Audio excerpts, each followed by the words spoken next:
Bonjour à toutes et à tous et bienvenue sur INC TV, votre émission culturelle.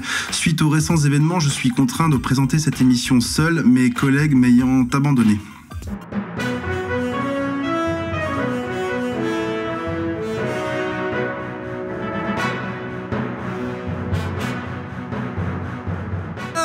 On est contre? Ouais. On est complètement contre. On n'est pas d'accord avec l'OTA. Ouais. Trop de taxes sur l'acier. On Ouais. peut plus faire de métal à cause de ça. On en a gros. On on le dit.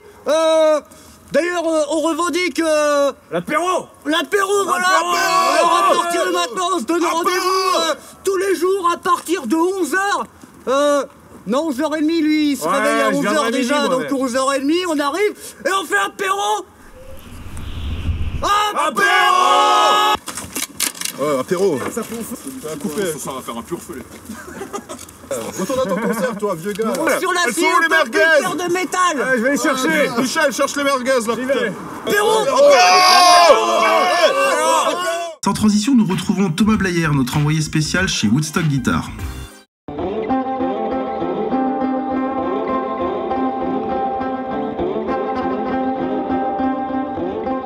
Bonjour à tous, nous sommes actuellement chez Woodstock Guitar, vendeur d'instruments de musique, essentiellement de guitare pour le coup, basé à Ensisheim.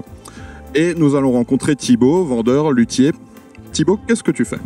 Bonjour. Moi, je m'occupe de toute la partie SAV au magasin, entre autres, donc tout ce qui est lutherie, réparation, réglage, révision, customisation des instruments des clients. Il y a beaucoup de gens qui te demandent ça? Alors le plus gros point, c'est tout ce qui est vraiment réparation, révision, réglage. Donc savoir qu'une guitare, quand elle arrive, elle n'est pas réglée, elle n'est pas jouable à souhait. Donc les gens viennent ici pour affiner les réglages, que ça sonne juste, que ce soit agréable à jouer, que ça sonne bien. Parfait, merci Thibaut. Et passons à la suite, du coup. Je suis ici donc avec Robin qui était là dès le départ. Est-ce que tu peux nous dire comment tout ça a commencé Alors du coup, le magasin, on l'a ouvert en 2014, donc avec pour projet de proposer vraiment un magasin dédié entièrement à la guitare. Donc pour ça, on a vraiment des modèles du début de gamme jusqu'au vraiment très haut de gamme. Après, on a eu pas mal de choses à mettre en place en fait pour que ça puisse se faire. Mais par contre, c'est un projet qu'on avait vraiment en tête depuis le début, quoi. Ok. De proposer vraiment quelque chose qui soit complet, que ce soit salle de répète, salle de concert et magasin. Et vu que tu fais ça avec ton père, du coup, c'est une entreprise familiale, qu'on soit Ouais, d'accord. voilà, on travaille ensemble. Ouais. C'était plus moi en fait qui était à l'origine du projet et forcément lui, il m'a soutenu, quoi. Il m'a aidé à mettre le projet en œuvre, quoi. Du coup, qu'est-ce que tu peux proposer comme produit? Qu'est-ce qui se vend le plus? Avec quel fournisseur avec lequel tu travailles le plus? Alors nous, on travaille beaucoup du coup avec Fender en fait, qui est une des plus grandes marques de guitare. Donc du coup là on propose vraiment une gamme très complète chez Fender. On a vraiment quasiment tous les modèles en stock. Après on travaille pas mal avec Ibanez aussi, donc on a un rayon assez fourni. Après ce qui marche bien en ce moment, tout ce qui est ampli Orange par exemple, Oui. c'est assez dans l'air du temps.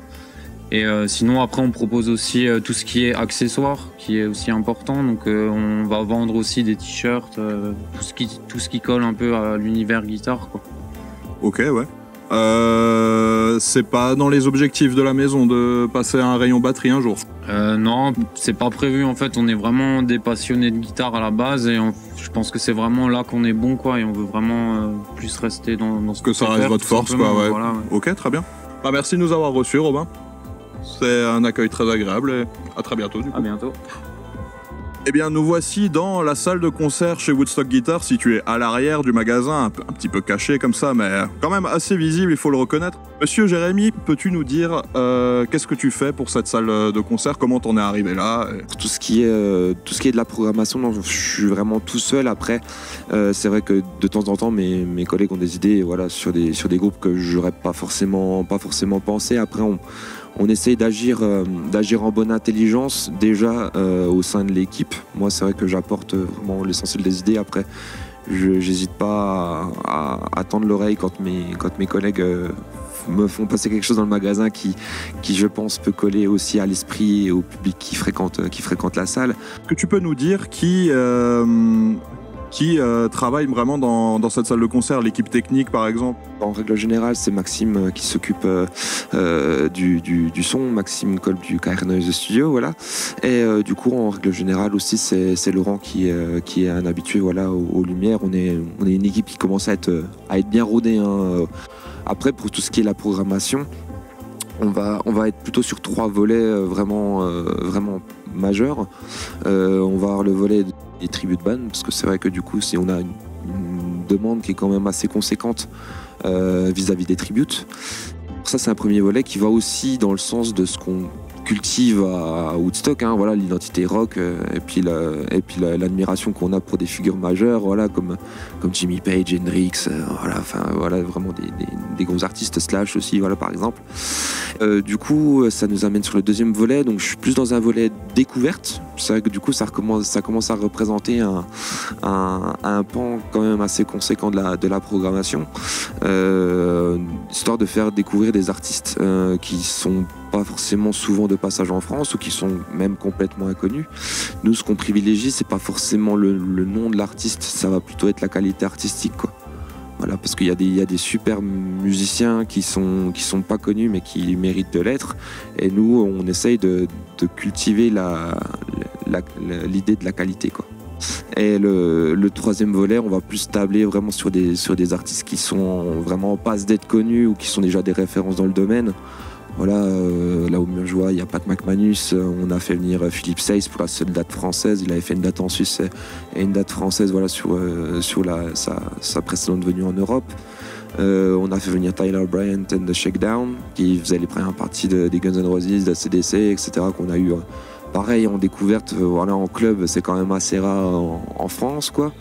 Qu'est-ce qu'on a eu aussi? On a eu Yarol Poupeau, voilà, il y a le 10 novembre qui était un concert complet. On essaie d'être rock, mais d'être aussi varié que possible dans le rock, quoi. Parce que du coup, le rock, c'est tellement vaste que du coup, on essaie de parcourir un petit peu tout ça.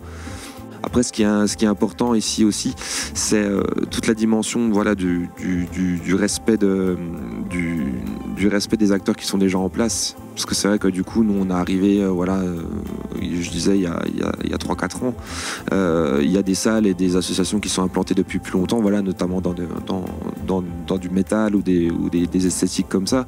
Donc après, le but, c'est pas c'est plutôt d'agir en complémentarité. C'est pas dans l'adversité. Et on essaye de pas marcher sur les plates-bandes, voilà, d'associations ou de salles qui sont dans le coin, quoi. Et combien de personnes tu peux mettre dans cette salle au maximum? Alors debout, on est à 288 personnes. Voilà, ça correspond à la catégorie, hein, à la catégorie de la salle. C'est vrai que du coup, le rock, on l'oublie, mais c'est un style qui est plutôt fédérateur, qui est transgénérationnel. C'est les parents qui amènent leurs gamins, ou c'est les ados qui viennent voir un concert parce qu'ils écoutaient ça avec leurs parents, ou leur père, ou leur frangin.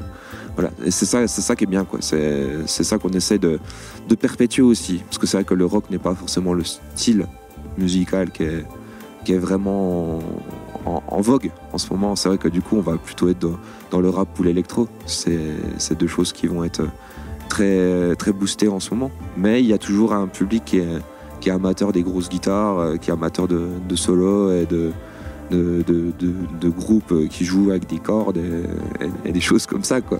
Voilà. On espère qu'il y en aura toujours. Ouais, de toute façon, la musique est cyclique, hein. Ça reviendra, il n'y a aucun doute là-dessus. Une petite anecdote marrante pour finir avec des gens du public ou un groupe, voilà, un truc un peu surréaliste qui t'est arrivé ici, hein. Un truc surréaliste?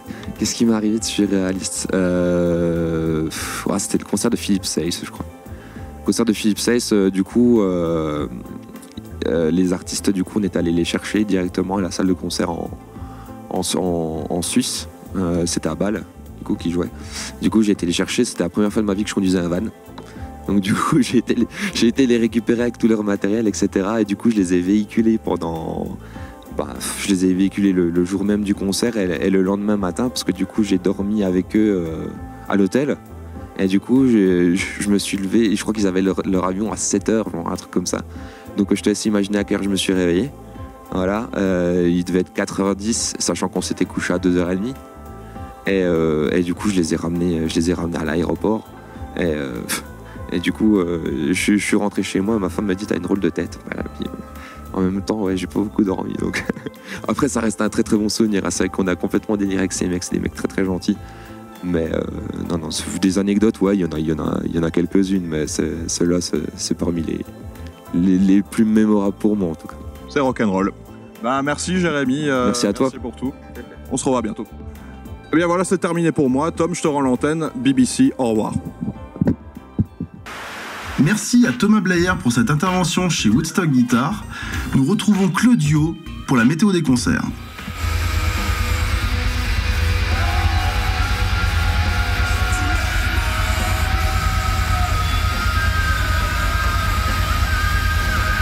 Merci à tous! Salut, je suis là pour présenter la météo des concerts. Alors le 12 janvier, on a Give It Away au Woodstock. Le 21 janvier, on a Brainstorm, Mod Rules et Gloryful au Grienne. Suivi le 25, Columbine au Nouma. Et pour finir, le 26, on a Score, un tribut de Metallica et Iron Bastards au Woodstock Guitar. Salut à tous, merci beaucoup!